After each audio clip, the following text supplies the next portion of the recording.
주 예수 흘린 피로써 나 평화 얻겠네. 주 예수 사랑이 내 근심 쫓으며 내 병든 영혼 고치사 참 자유 주시니 주님께 감사와 또 찬양 드리며 그 거룩하신 사랑을 얼마나 봅니다.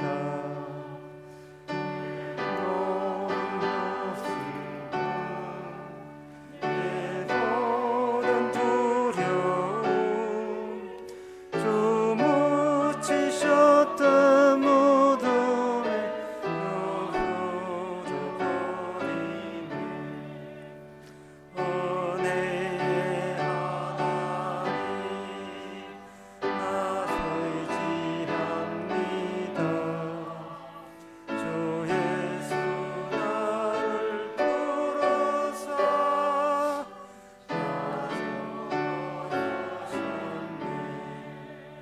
그 바람 부시니 너를 기리고 주 다시 사시었으니 나 다시 살겠네.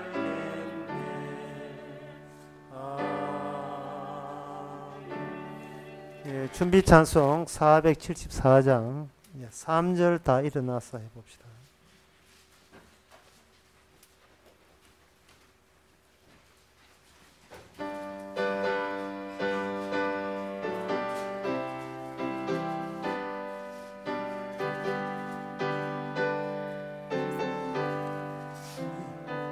이 세상에 죄악된 일이 많고 참 죽을 일 쌓였구나. 내 주 예수 날 건져 주시오니 곧 평안히 쉬리로다. 주 예수의 구원의 은혜로다. 참 기쁘고 즐겁구나. 그 은혜를 영원히 누리겠네. 오 평안히 쉬리로다. 다 같이 묵도하심으로 나대기를 함께 드리겠습니다.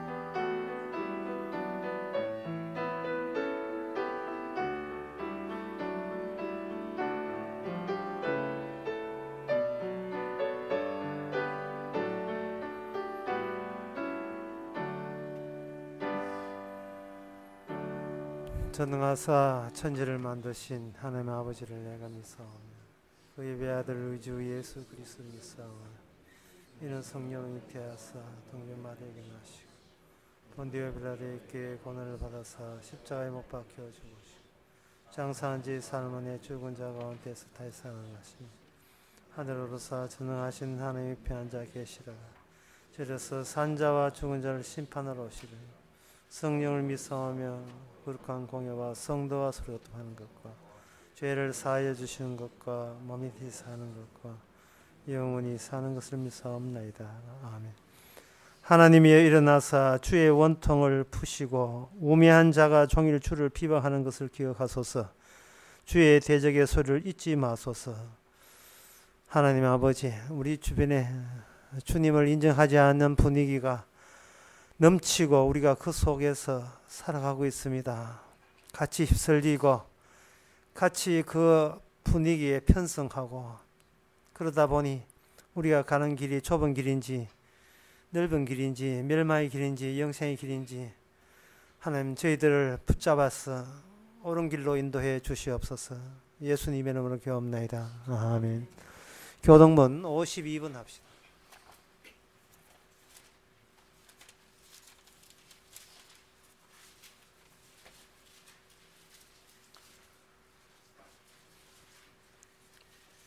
사랑하는 자들아 우리가 서로 사랑하자.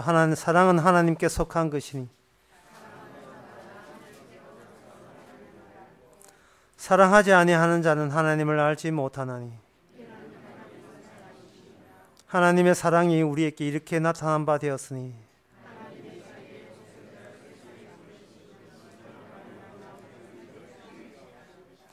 사랑은 여기 있으니 우리가 하나님을 사랑한 것이 아니요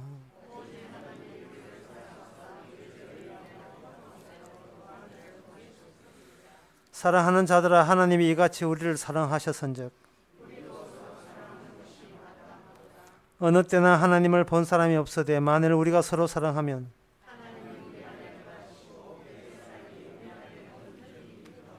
아멘. 자리에 앉아서 찬송가 161장 합시다.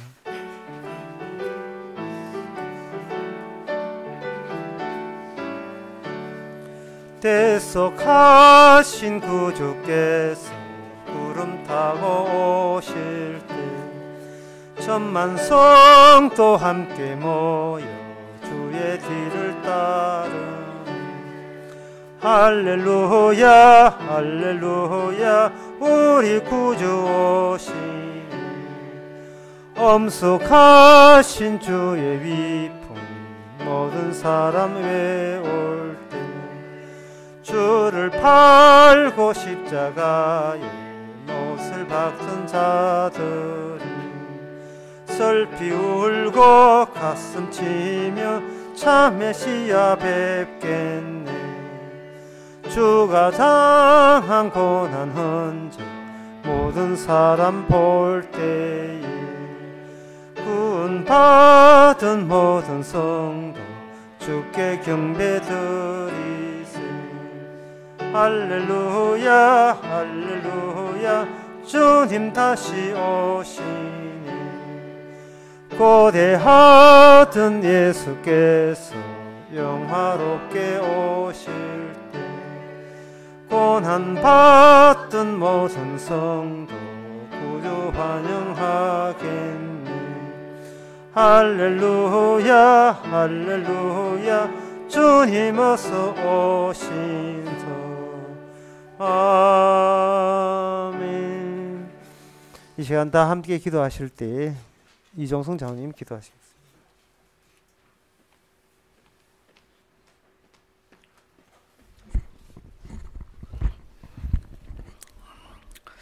하나님 아버지, 온통 세상이 분주했습니다.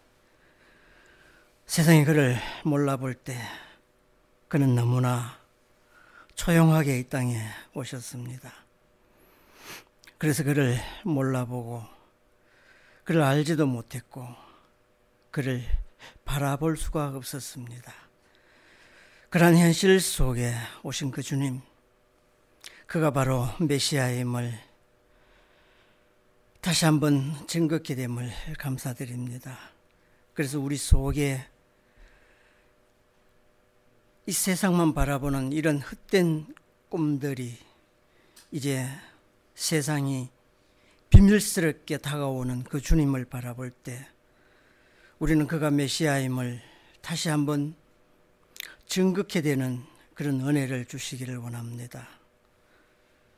아무도 모르는 이 세상에 그가 오심으로 인해서 이제 죄인의 구주로 아무도 그를 받아들일 수 없는 그 사건 속에서 오직 메시아임을 증거케 되는 그 사건을 통해서 다시 한번 주님이 얼마나 크고 위대한지를 우리가 알 수 있기를 원합니다. 그래서 세상이 믿지 않는 그 믿음, 주께서 우리에게 오심으로 인해서 그저 믿어지는 그 은혜 속에서 우리가 다시 한번 주님을 바라볼 수 있기를 원합니다. 그래서 믿지 않는 이 세상, 이 복음의 이 기쁜 소식이 다시 한번 우리 마음속에 증거되기를 원합니다. 예수님 이름으로 기도드립니다. 아멘.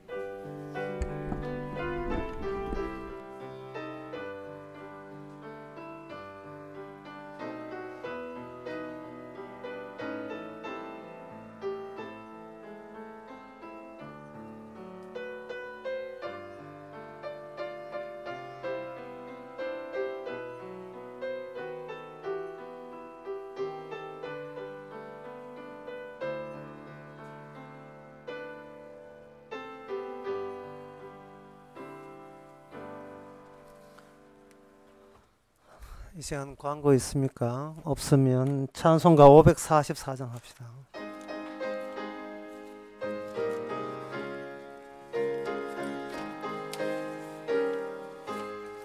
저 높은 곳을 향하여 날마다 나아갑니다. 내 뜻과 정성 모두어 날마다 기도합니다. 내 주여 내 발 붙드사 그곳에 서게 하소서. 그곳은 빛과 사랑이 언제나 넘치옵니다. 괴로움과 죄가 있는 곳 나 비록 여기 살아도 빛나고 높은 저곳을 날마다 바라봅니다. 내 주여 내 발 붙드사 그곳에 서게 하소서. 그곳은 빛과 사랑이 언제나 넘치옵니다. 의심의 한계 거치고 근심의 구름 없는 곳 기쁘고 참된 평화가 거기만 있사옵니다. 내 주여 내 발 붙드사 그곳에 서게 하소서. 그곳은 빛과 사랑이 언제나 넘치옵니다. 험하고 높은 이 길을 싸우며 나아갑니다. 다시금 기도하오니 내 주여 인도하소서. 내 주여 내 발 붙드사 그곳에 오게 하소서. 그곳은 빛과 사랑이 언제나 넘치옵니다. 내 주를 따라 올라가 저 높은 곳에 우뚝 서 영원한 복락 누리며 즐거운 노래 부르리. 내 주여 내 발 붙드사 그곳에 서게 하소서. 그곳은 빛과 사랑이 언제나 넘치옵니다. 하나님의 말씀은 고린도전서 12장 12절에서 13절까지입니다. 신약성경 278페이지입니다. 몸은 하나인데 많은 지체가 있고 몸의 지체가 많으나 한 몸인 것 같이 그리스도로 거하니라. 우리가 유대인이나 헬라이나 종이나 자유자나 다 한 성령으로 세를 받아 한 몸이 되었고 또 한 성령을 마시게 하셨느니라. 아멘. 오늘 말씀에 보면 성령이라는 것이 나오는데요. 성령은 난데없는 겁니다. 우리 인간 세상에서 만든 게 아닙니다. 농사 진다고 성령 나오는 것도 아니고, 고기 잡는다고 성령 잡을 수 있는 것도 아니고, 이 돌발적으로 난데없이 성령이 여기 왜 여기서 튀어나오느냐 이 말이에요. 우리가 평소에 살아가는 것은 성령이 없는 세상을 우리는 세상의 전부라고 생각합니다. 성령이 없는 세상. 왜냐하면 성령은 보이지 않으니까, 예, 성령이 만약에 있다면 있는 증거를 내놔야죠. 절에 가보면 성령 나옵니까?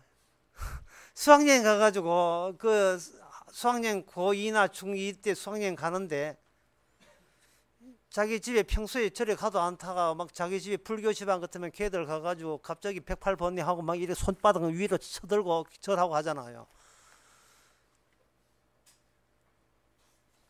그럴 때 우리가 이 불교라는 이 모든 것은 눈에 보이는 그 인간을 위한 종교, 뭘 빌더라도 비는 본인을 위한 비는 거, 그게 전부예요.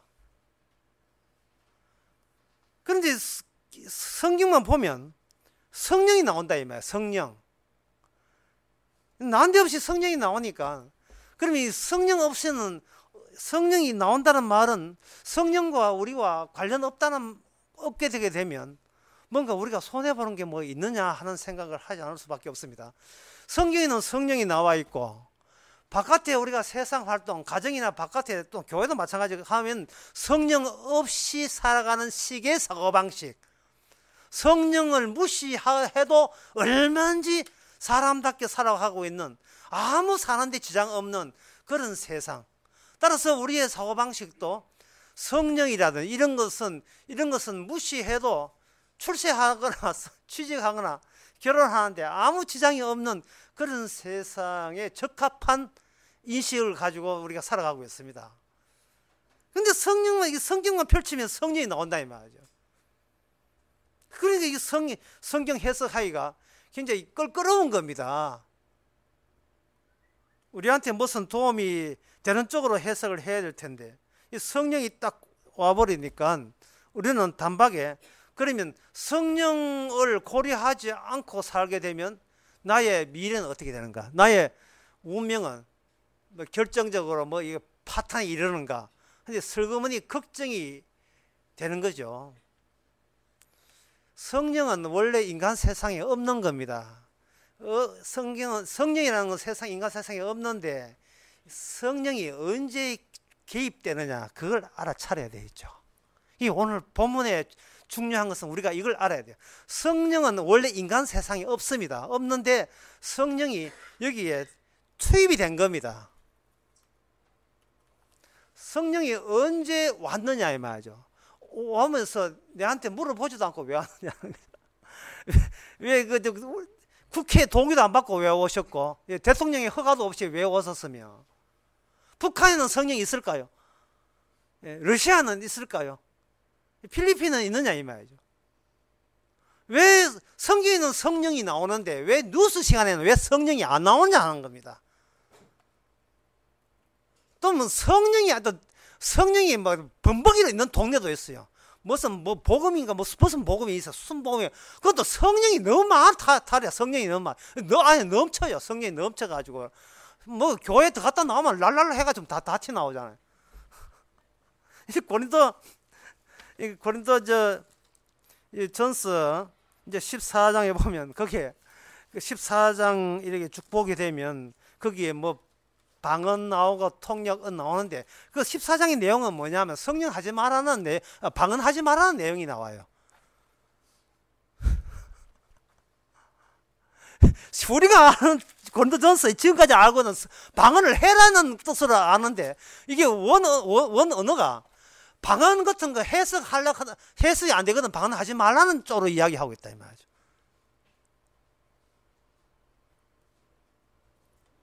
그런데 그 방언, 통역, 이 모든 것이 사람이 할 수 없는데 성령이 오심으로써 하게 된 현상이라고 보는 겁니다.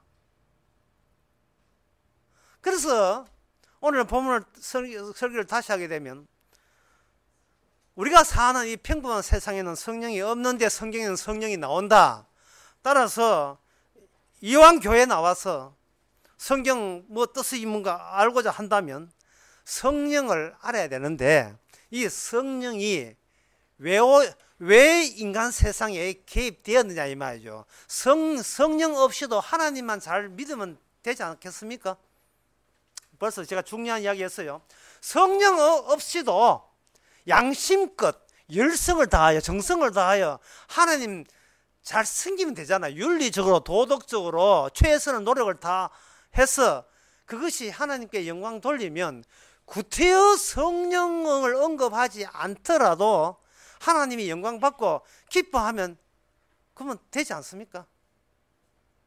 그게 성령은 우리 개인적으로 바르게 착하게 바르게 살아서 영광 돌리는데 성령이 개입되는 게 아니에요. 성령은 뭐냐 하면 오늘 본문에 나와보면 몸은 하나인데 많은 지체가 있고 라는 요 대목에서 성령이 중요해요. 다시 말해서 많은 지체가 있는데 그 지체가 한 몸을 이룬다는 것을 알려주기 위해서 성령이 이 땅에 개입되어야 되는 겁니다. 각자 지 잘나는 채 하는 것이 세상이기 때문이에요. 너는 너고 나는 나고, 예? 너도 인간이고 나도 인간이고, 그걸 세 자리에 하면 유아인 뭐 알아야지. 당신과 내가 다 같은 인간이다 이 말이죠. 이게 제가 처음으로 개발한 개그입니다. 각자 지 잘난 것으로 살아가면 되는 겁니다. 사람이 누구한테 한 몸 된다는 것은 굉장히 부담돼요. 왜냐, 그 사람의 종이 되든지 포로가 되든지 안 그러면 그 사람이 위에 갑질하든지 이런 경우가 그다음에 하나가 안 되거든요. 예, 갑질하는 건 귀찮아요. 저는 지난 시간에 했지만 나이 연세 많으면 남이 귀찮고 더 많으면 내가 내 스스로 나도 내가 귀찮을 정도로 그렇게 되는데 네가 내가 하나가 되고, 그거는 젊을 때 크리스마스 입을 때 동성도 돌아다닐 때 그때 하는 이야기고, 이제는 나이 한 60대만 크리스마스가 이브가 없어요. 우리 교회에 크리스마스가 있습니까? 좀 나이 많은데. 재롱장치나 이런 거 할 때는 뭐 크리스마스면. 우리 교회는 송구 예수 그런 것도 없어요. 집에서 그냥 잠오면 자고 되지. 평소에 기도하다 그거 가서 뭐 달라고 기도하는 거예요. 난 내 인생 내가 알아서 내가 혼자 살면 되는 겁니다. 그런데 구태여 그걸 합체해야 된다는 거예요. 합체. 완전체. 이게 합체를 해야 된다는 거예요. 합체할 때는 내가 내 자존심과 내 가치를 넘어설 수 있는 능력이 내한테는 없어요. 나는 내 주먹 흔드는 겁니다. 거울아 이 세상에 누가 제일 이쁘냐? 우리는 만날 자기가 만든 거울을 앞에 두고 지 잘난 맛에 살아가는 겁니다. 제가 지난 시간에 설교의 주제는 뭐냐? 무능력자였어요. 그냥 능력 없다고 전해라 했죠. 마지막에 무능력자죠. 오늘 본문의 주제는 무가치성입니다. 사람이 자기 자신을 언제 포기하느냐 하면 본인이 전혀 가치 없다고 여길 때 포기하게 되어 있어요. 사람이 자기가 가치 있다고 여기면 따로 지 가치 가지고 내뺍니다. 도망칩니다. 오늘 설교 결론부터 미리 말씀드릴게요. 하나됨이 어디서 형성되느냐 하면 주님 피해가지고 각자 도망치는 그 직결된 장소에서 비로소 하나가 됩니다. 당신도 위대하고 내가 위대해가지고 위대한 세계 만나봐야 절대로 하나 안 됩니다. 자기 잘난 맛에 살아가기 때문에 잘난 사람끼리 모아봐야 그거 화합 안 됩니다. 글쎄요, 안철수당 그 될까요? 모르겠어요. 여기서 정치적 발언은 삼가하겠습니다만, 못난 사람 다 같이 너나 내나 다 같이 못난 사람이 될 때에 하나가 되는 겁니다. 그게 바로 하나님의 구원하는 방식이에요.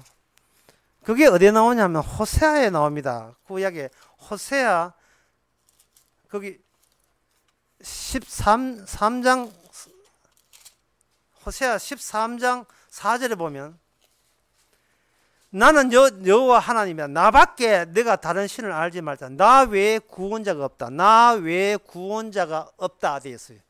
호세아 13장 4절에 나 외에 구원자가 없다. 나 외에 구원자가 없다는 이 사실을 성령께서 그걸 그대로 자기 안에 품어 담아요. 담아가지고 딱 이거 보담아 담아가지고 성령께서 이 땅에 오시면서 호세아 13장 4절에 나온 말씀을 가지고 우리한테 폭격합니다. 퍼붓습니다. 폭격기로 퍼붓듯이 나 외에 구원자는 없다.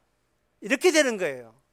그러면 성령께서 나 외에 구원자는 없다. 주의 이름 외에는 구원받은 자가 없다. 이런 뜻이거든요. 오순절날 성령 올 때 특징이 공통점이 있었어요. 그게 뭐냐면 주 예수 그리스도를 이름 부른 자 누구든지 구원을 얻는 거예요. 그게 이게 구약에 나오니까 주 외에는 여호와 외에는 구원자가 없다를 이 폭탄을 안고 우리에게 폭격을 하려면 우리가 일단 구출되어야 마땅한 구출되어야 살 수 있다는 그런 인식이 이 땅에 형성되어야 됩니다. 갇혀 있다는 형식, 그러한 인식. 뭔가 갇혀 있는 거 끝나는 것이 아니고 빠져나가야 된다. 이 땅은 도저히 못 살겠다. 숨이 답답해서 못 살겠다. 이곳에서는 내가 살 곳이 아니야. 다른 말로 하면 사람들이 좋다고 하는 이 세상에 이상하게 내 몸과는 맞지를 않는다는 게, 이 코드가 맞지를 않아요. 뭔가 낯선 동네에 살아있는 듯한 느낌, 그 느낌은 성령께서 그렇게 조장을 해 주십니다. 분위기를 그렇게 몰아가요.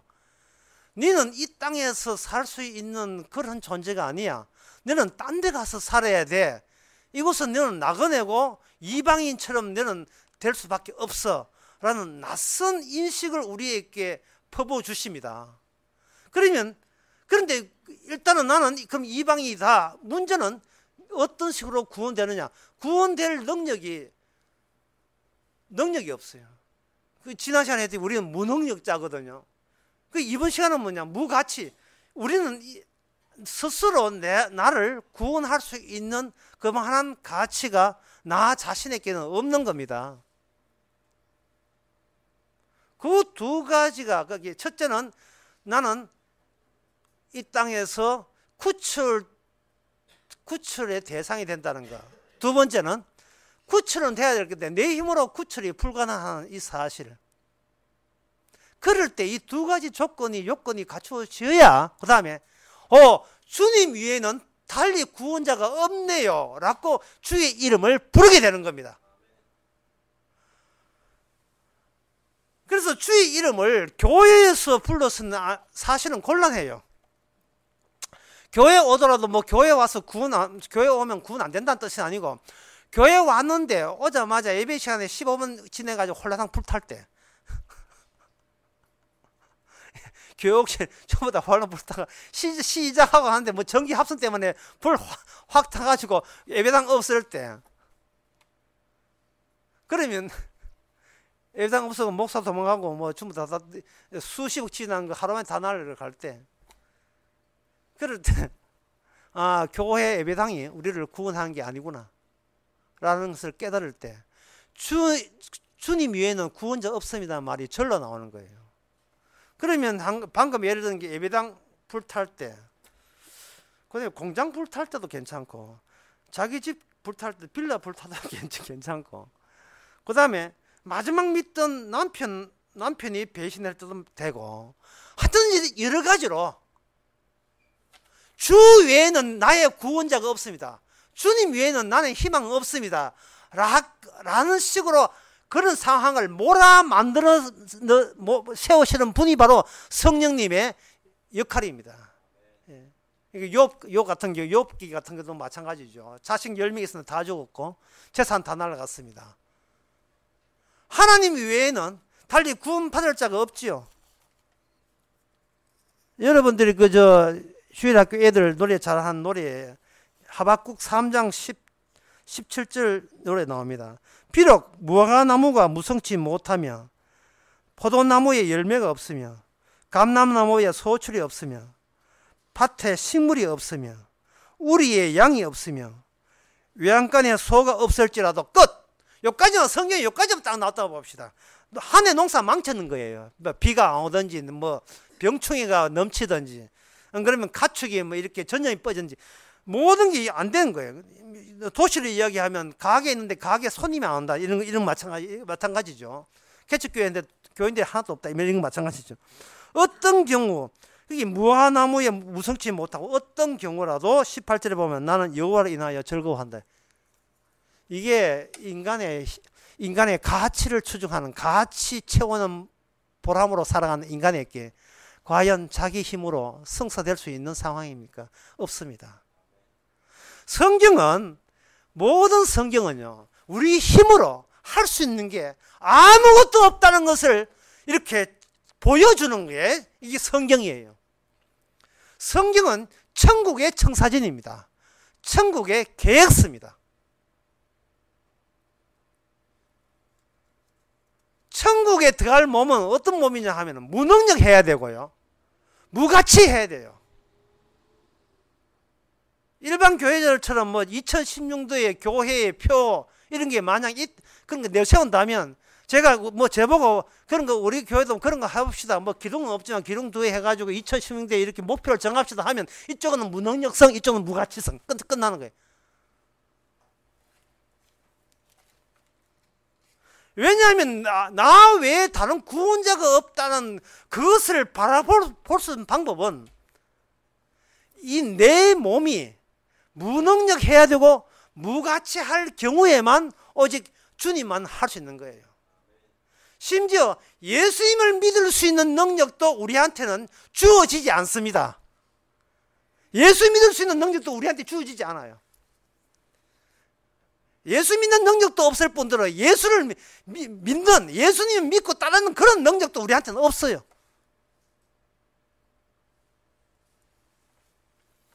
이게 성령이 안 오면 우리는 그것을 거부하게 되어 있습니다. 성령이 안 오게 되면 우리가 그런 성경에 이런 말씀이 있더라도 성령이 안 오게 되면 우리는 어떻게 되냐? 도망치게 되어 있어요. 그런 말씀이 안 들리는 곳으로 도망칩니다. 사실은 그게 하나님의 작전입니다.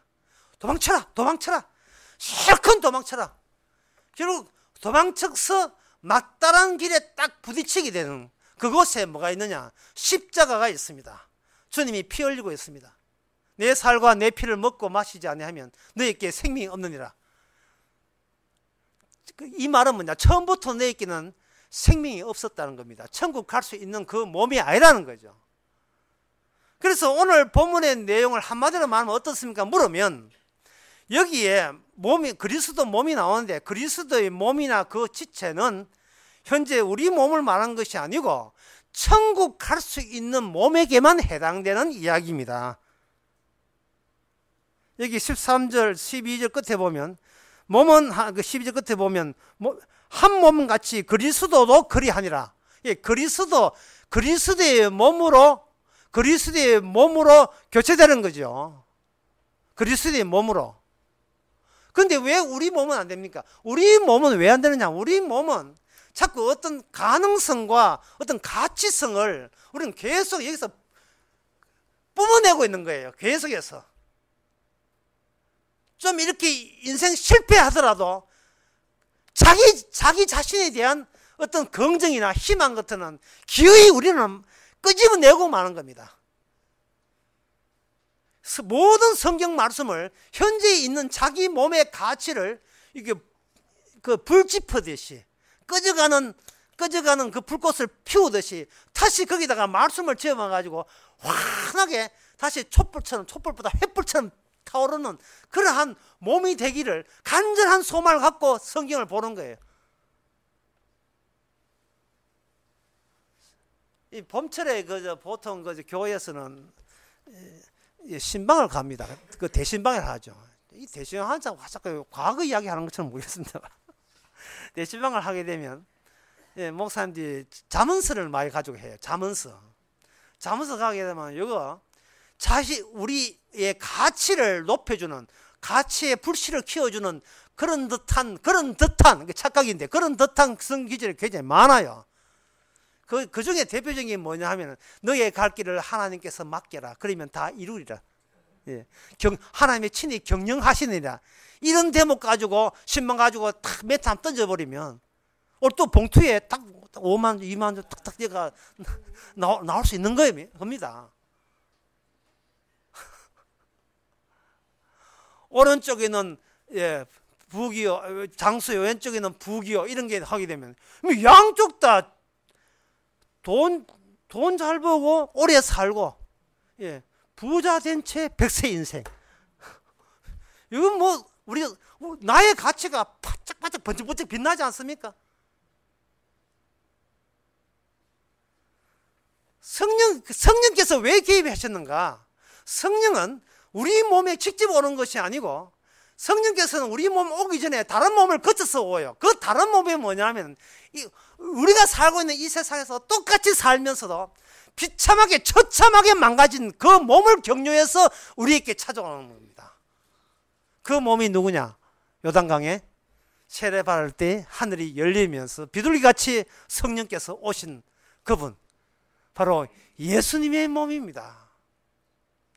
예수님의 몸에 비해서 우리 몸은, 이거는 하나의 헛개비예요. 하나의 그림자 같습니다. 예수님 몸이 죽고 사흘 만에 부활했으면 그분의 몸은 첫 부활이 되는 겁니다. 첫 번째 부활되고 그 다음 몸은 우리가 되는 거죠. 부활을만 딱 손에 쥐려 하지 마시고, 그 부활되기 이전에 먼저 거쳐갔던 그 몸이 무슨 몸이냐 하면 바로 죄인된 몸이에요. 따라서 성령께서 우리에게 작용하는 것은 뭐냐? 우리로 하여금 상한 심령 되게 하시고, 우리로 하여금 죄인 중에 괴수 되게 하시는 작업을 수시로 우리에게 계속 성령을 통해서 주시는 겁니다. 너는 가치 없다. 너는 능력 없다.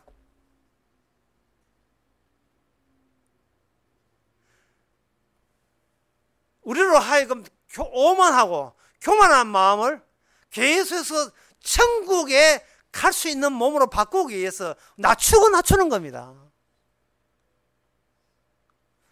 사람들이 오늘 본문에 보게 되면 여기 13절에 보면 우리가 유대인이나 헬라인이나 종이나 자유자나 이렇게 되어 있거든요. 이 세상에 나오는 헬라인, 유대인, 종, 자유주, 그리고 각종 직업들, 그 모든 직업들은 그 각자 고유의 가치를 갖고 있습니다. 거의 소위 말해 간판이죠. 간판들이 있어요. 그 간판은 자기의 최면이고 자기의 가치고, 그 간판과 합치되는 그러한 존재로 살아가려고 애를 씁니다. 그런데 그 문제는, 그 간판을 쥐고 있으면 문제는요, 이 천국에 갈 수 있는 몸이 되지를 못해요. 이 천국에 몸 가는 몸을 무슨 몸이라 하면 쓸데없는 몸이라 합니다. 무가치한 몸이에요. 천국에 무슨 삼성, 현대, LG, SK, 그 천국에 무슨 그런 게 있습니까? 천국에 그 뭐 상사들이 많아요. 그런 재벌들이, 천국 가도 재벌들이 많습니까? 재벌 자격으로 천국 가는 게 아니잖아요. 재벌의 이름으로 천국 가는 게 아닙니다. 심지어 나는 어느 뼈대 있는 집안이다, 나는 경주시 집안이고 뭐 안동고시 집안이고 이렇게 이야기하는데, 그 천국 가도 안동고시 거기에 종친회 합니까?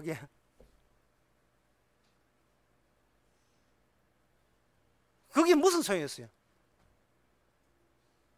천국 가는 몸은 오직 한 몸밖에 없어요.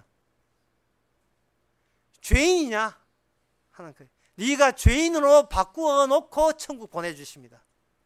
왜 그러냐 하면은 예수님께서 이 땅에서 죄 없으신 분이 바로 대체하기 위해서, 죽어야 될 자를 대신 데려가기 위해서, 예수님처럼 닮기 위해서 우리는 죄인 되어야 되는 거예요. 죄를 더 지어서 죄인 되는 것이 아니고 그냥 살던 식으로 살아가게 되면 그게 죄인 되는 겁니다. 이제부터 사실상 참 어렵습니다. 이제부터 제가 설명하기도 어려운데, 성령이 오게 되면 성령의 열매를 맺을 것이고, 그러면 이 몸은 보다 더 착하고 가치 있는 인간이 되는 것이, 이것이 당연한 논리가 아닙니까? 라는 인식을 누구나 가질 수 있어요. 근데 그게 바로 잘못된 해석이고, 그게 인간의 욕심에서 나온 겁니다. 사도 바울이 말하기는 난 죄인 중에 괴수입니다 라고 하는 그 자체가 성령의 열매입니다. 그게 성령 받지 않으면 도저히 나올 수 없는 고백이에요. 성령의 열매가 온유와 화평과 자비와 양선과 형제 우애 여러 가지가 되는데, 그것을 어떤 윤리 도덕으로 목표 삼아서 그걸 합치한다고 그게 달성되는 게 아니에요. 정과 욕심을 십자가에 못 박히면 그거는 저절로 나오는 겁니다. 저절로. 온유 따로 나오고 양선 따로 나오고 형제 우애 따로 나오는 게 아니에요.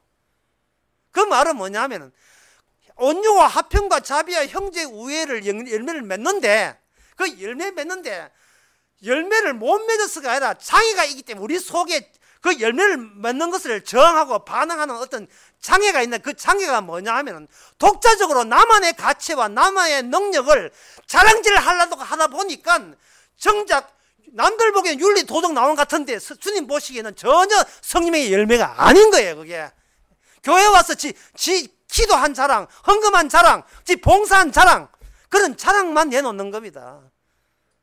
그래서 우리 교회에 그런 자랑 하나도 없어요. 뭐 해야 해야 자랑하겠지.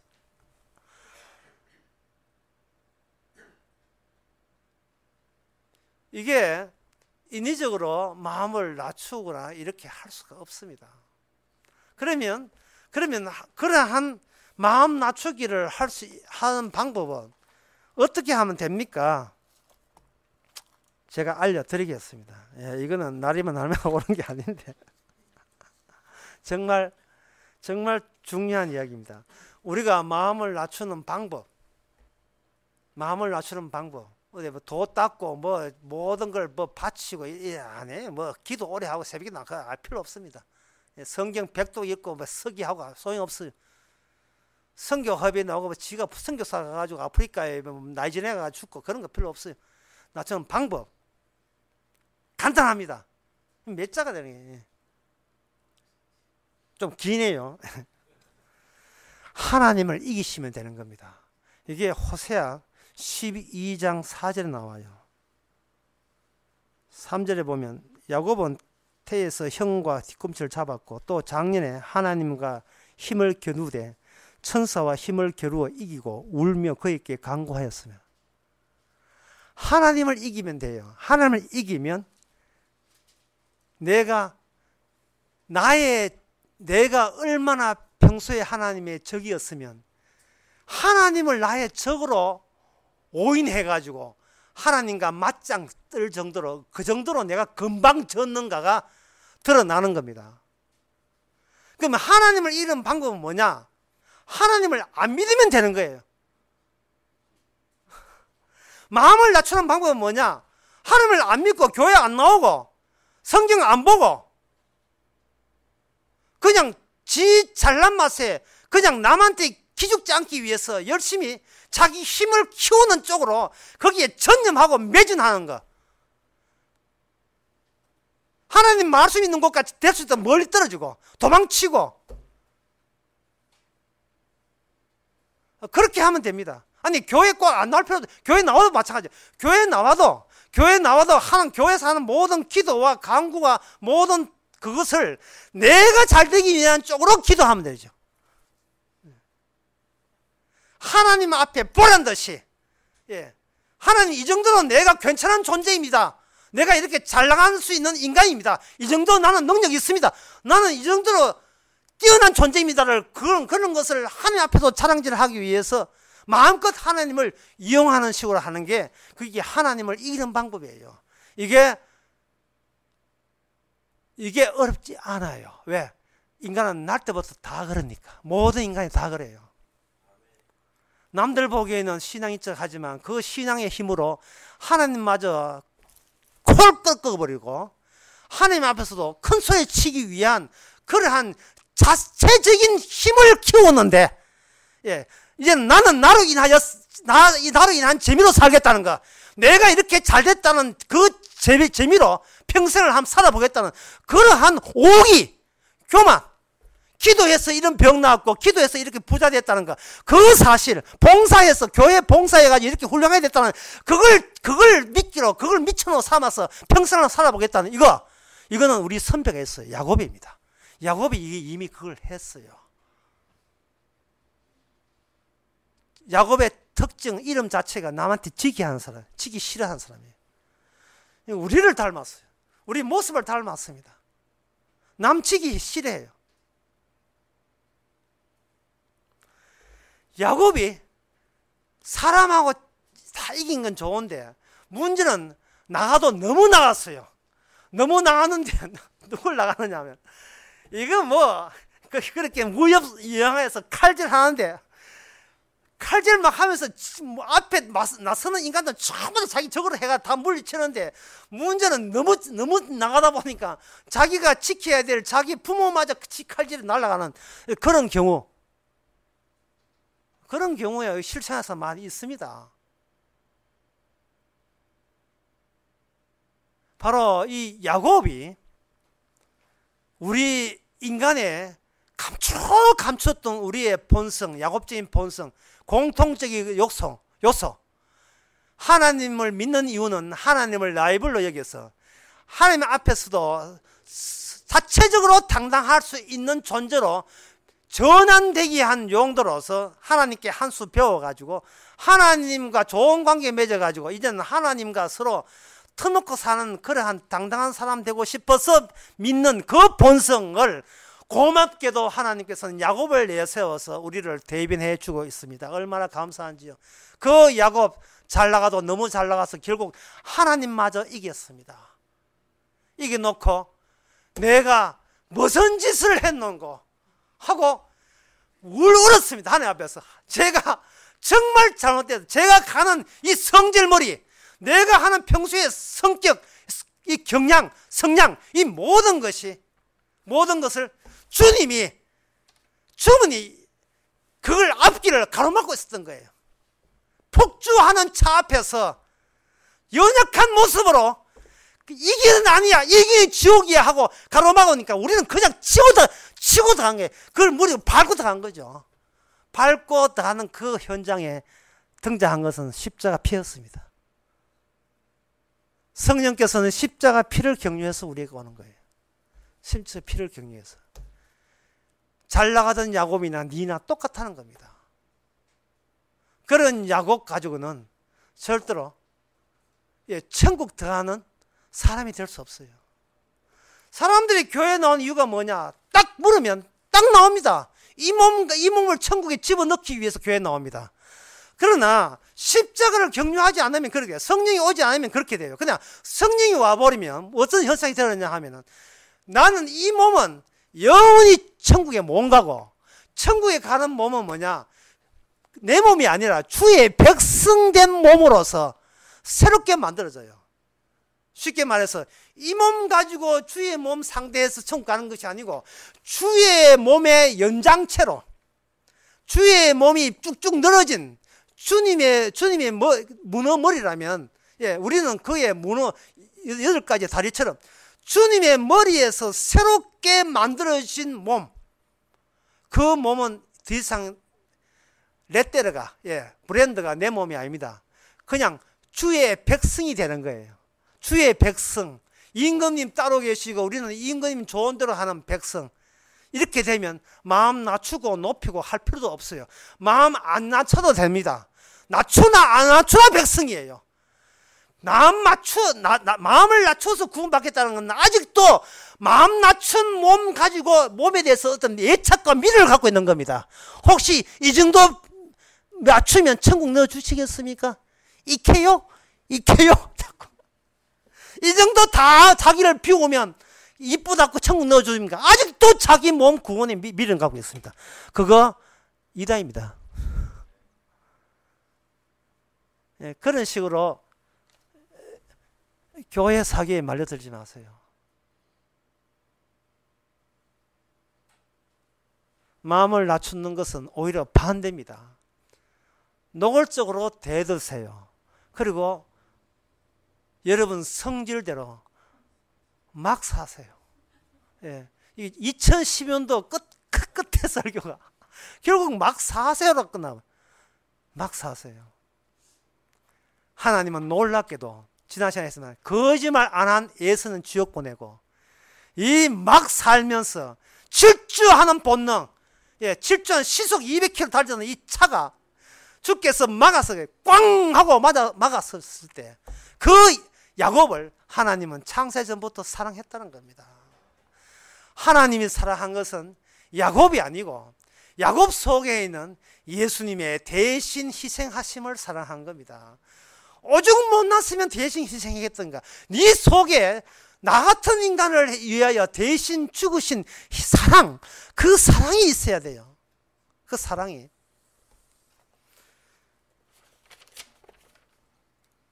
그 요한 1서 4장에 보면, 요한 1서 아까 그 교동문 했지요. 거기 보면 사랑하는 사람아 사랑은 여기 있나니 라고 쭉 돼 있으면서 사랑은 여기 있으니 우리가 하나님을 사랑한 것이 아니요. 이게 성령께서 하나도 놓치지 않습니다. 성령이 여러분 오게 되면 우리는 이렇게 큰 소리 외칩니다. 저는 주님을 사랑한 적 없습니다. 반드시 이것이 전제의 바탕으로 들어가야 돼요. 저는 주님을 사랑한 적이 없습니다. 그리고 사랑하고 싶은 그런 마음도 없습니다. 왜? 나는 내 사랑에 너무 지도하기 때문에. 나는 내 사랑을 접을 의사도 없고 그걸 포기할 의사도 없습니다. 아마 지옥 가도 나는 내 사랑 나는 포기 못합니다. 그런데 하나님이 말로요? 아닙니다. 독생자를 보내셔서 노선을 바꾸는 거예요. 나 잘났다 하는 노선을 주님께서는 다른 노선을 해가지고 나 잘났다가 아니라 우리 옆에 주여 저의 저를 용서하소서 하는 예수님 노선을 해가지고 주님께서 거기서 주께서 응답해 버렸습니다.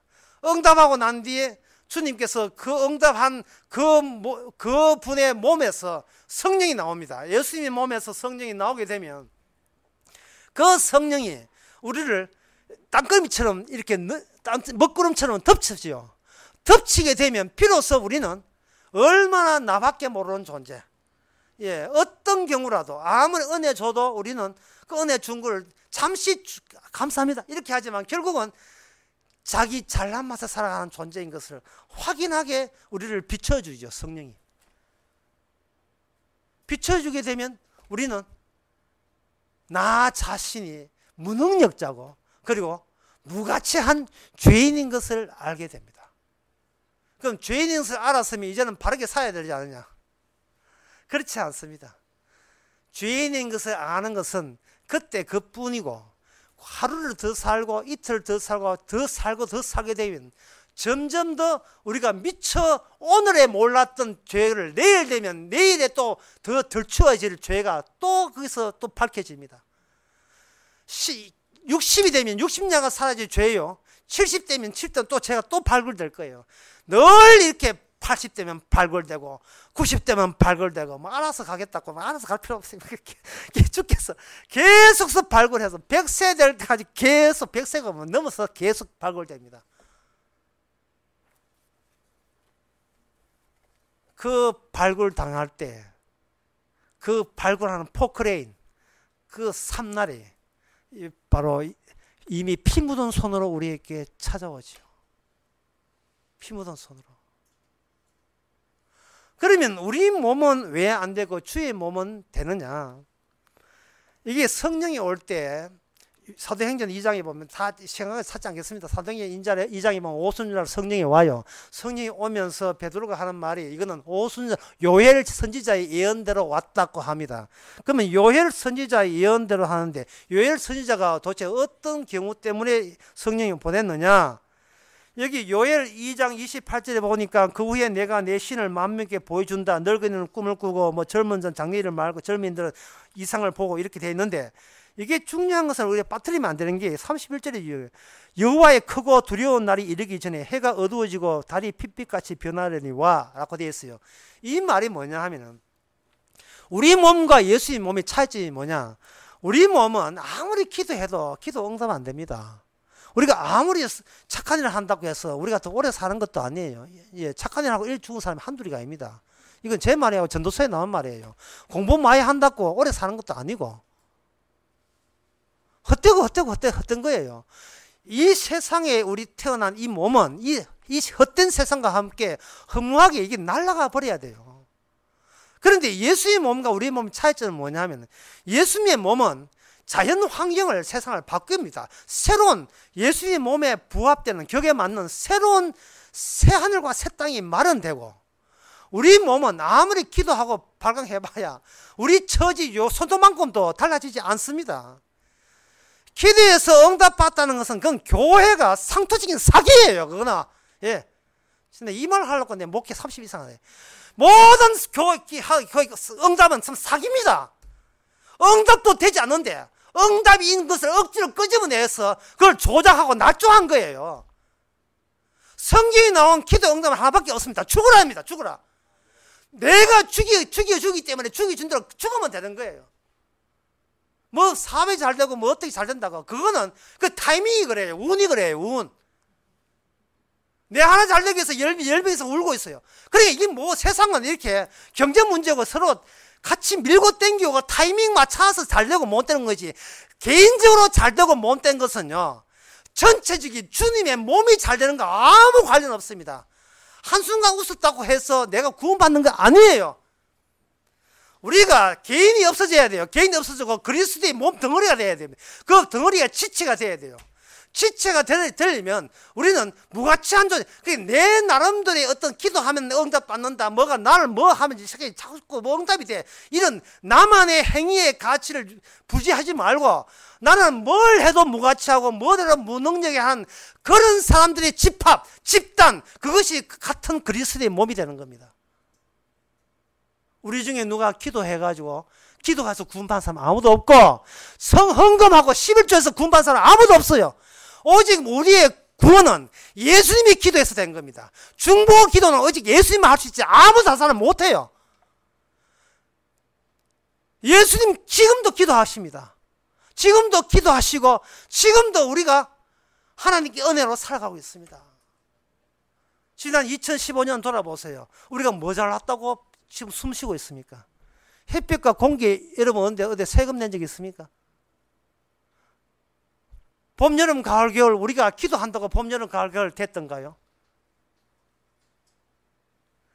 자연 환경은 그리스도와 관련되어 있지 내 기도와 관련된 게 아닙니다. 차 타고 갔다가 다른 사람 차 사고 다 죽었는데 나는 살았다. 구사일생이다. 물론 하나님의 기적 맞아요. 하지만 그 기적을 통해서 우리는 아이고 나는 살았구나 할 게 아니라 지금껏 살려준 것도 오늘 당한 이 사건처럼 계속해서 주님의 기적이 연속이었는데 왜 나는 그걸 모르고 차사고 꼭 나야 아이고 하나님 덕분입니다. 왜 그 순간만 그렇게 고백을 하느냐 이 철없는 인간. 그동안 뭐 했습니까? 하나님을 이기고 잡고 하나님 앞에서 당당해 보려고 내 자존심과 내 가치 세우는데 전력을 다한 겁니다. 모든 시간을 내 잘난 맛에 살아간 거예요. 그동안 이거 나이 이제는 이거 이 말 들었으니까 바르게 살겠습니다 하지 마세요. 이게 2시간도 안 지나가 다시 2시간도 안 지나가 타져버립니다. 다시 그 행세, 그 본색, 야곱의 본색 어디 갑니까? 안 가요. 똑같아요. 평소 살던 그 모습이 야곱 살던 모습이고 거기에 대해서 주께서 자꾸 가로막지요.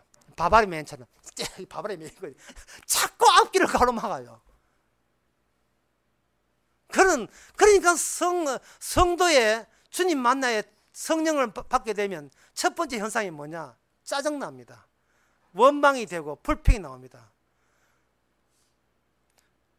주님이 왜 내 뜻대로 왜 안 되십니까?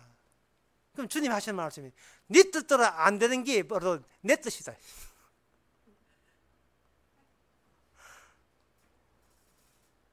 네 뜻대로 안 돼야 개인은 사라지고 주님이 나의 개인을 대신하는 겁니다.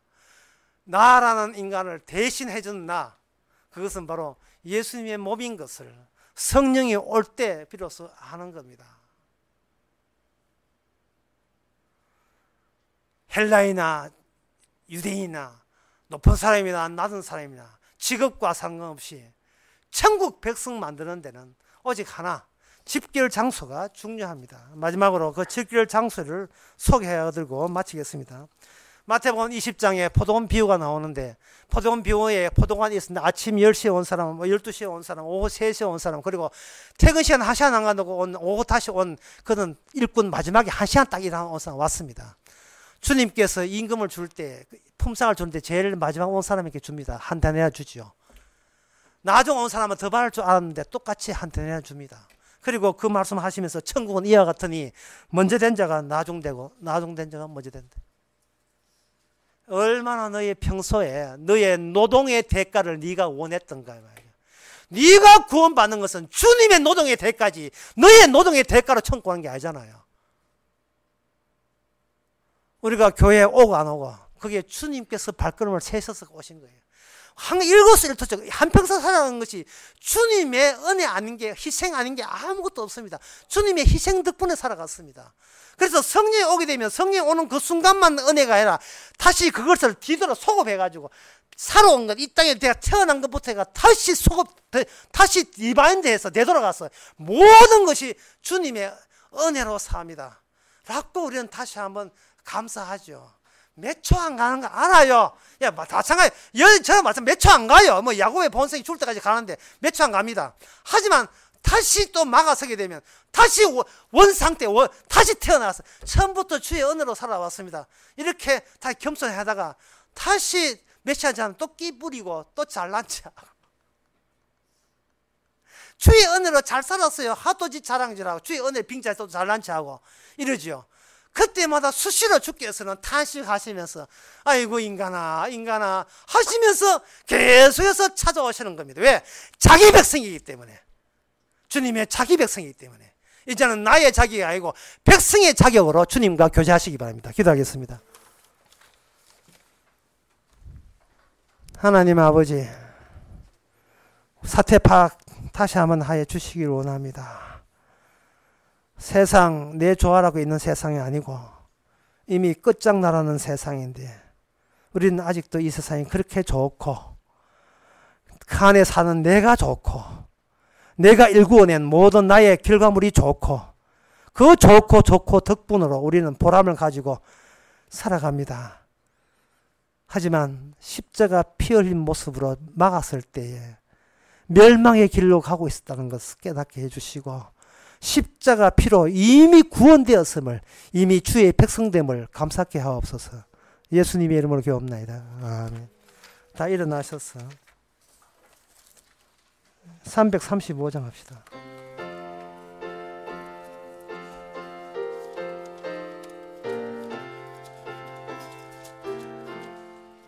양떼를 떠나서 잃어버린 나 목자의 소리 싫어서 먼 길로 나갔네. 방탕한 이 몸은 불호 막심하여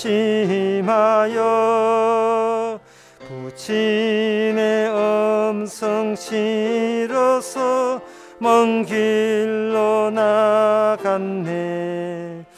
양 잃은 목자는 그 양을 찾으러 산 넘고 물을 건너서 사막을 지났네. 갈 길을 모르고 나 지쳐 있을 때 그 목자 마침 나타나 날 구원하셨네. 내 목자 예수는 날 사랑하셨어. 내 상한 몸을 고치사 그 피로 씻었네. 길 잃은 양 찾아 큰 위로 주시고 그 우리 양 이끌어 늘 보호하시네. 양떼를 떠나서 맘대로 다녔네.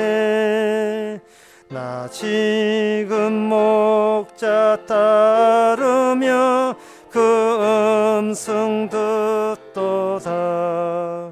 나 이제 후로는 방황치 않으며 내 아버지의 집에서 영원히 살겠네. 아멘. 기도합시다. 지금은 우리 주 예수 그리스도 은혜와 하나님의 크신 사랑과 성령의 충만하심이 죄져도 늘 은혜 주시는 이 놀라운 사랑을 깨닫는 모든 성도에게 주 이름으로 축원하나이다. 아멘.